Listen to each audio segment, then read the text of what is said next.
We live in a world where people's shadows show who they truly are at their core. Some shadows look like monsters, some look like animals. You are the only person in the world with no shadow.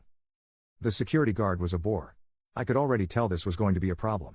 "You there," he shouted and pointed at me. "Stop where you are." I freeze in place and hold up my hands in surrender. His shadow snuffled along behind him as he stormed towards me. Its tusks held low and ready to charge. On the other hand, the security guard himself looked like a rather ordinary, balding man in his late 40s. But, like most people, I knew better than to look at his face. Always look at the shadows. The shadows tell the truth of a person. Which, unfortunately, was the very problem he had with me. "What are you?" he demanded as he stepped closer and inspected the ground around me. I sighed in exasperation. For anyone else that question might refer to their job, coach driver in my case, but for me the question always meant, what sort of shadow do you have? I used to lie and tell people it was a flea until the day I met a real flea. The guy was all sorts of creepy and, since then, I figured it was better to tell the truth. "I'm a shadeless," I told the guard. He took a step back and grasped for his cudgel. Oh great. He was the superstitious sort. "What are you doing here?" he asked suspiciously. "It's late. Decent folks should be indoors now." "Yes," I agreed, "but for the less decent who still need a ride home after the tavern's close, they will probably want a ride." I nod in the direction of the Eastern Coach Company placard on the gray stone building just ahead.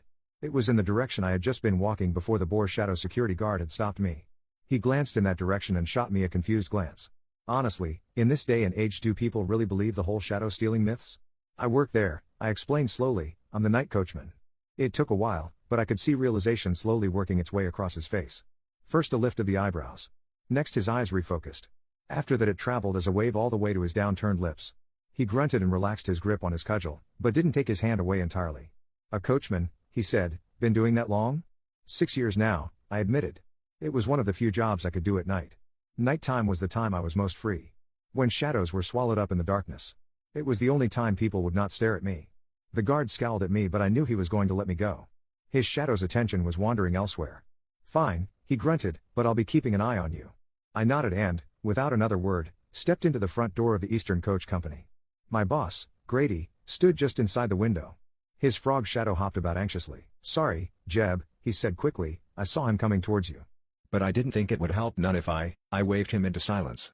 "It's okay, Grady," I reassured him as I doffed my coat and hung it on the hook by the door. "I have to go through this every time the city mixes up the patrol. He's probably just from one of those lowlander tribes. He'll get used to me." Grady nodded once and mopped his forehead with a tattered rag. "He's a good enough man. After all, he hired me when no one else in the city would give me a chance. But frogs tend to be a bit skittish." I knew for a fact if I had been arrested he would not intervene. He was too afraid of being arrested himself for being an associate of a shadow stealer. I guess I shouldn't be too upset. Not even 50 years ago I would have been put to death because of my unique birth defect.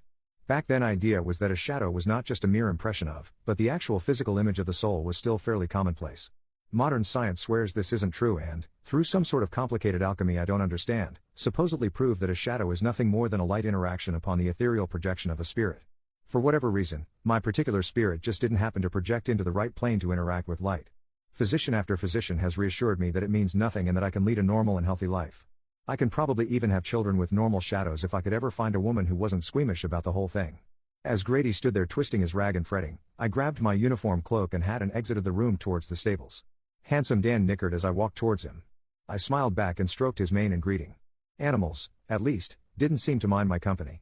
Maybe because all animals only had to deal with shadows of themselves that didn't think they were that important. I don't know.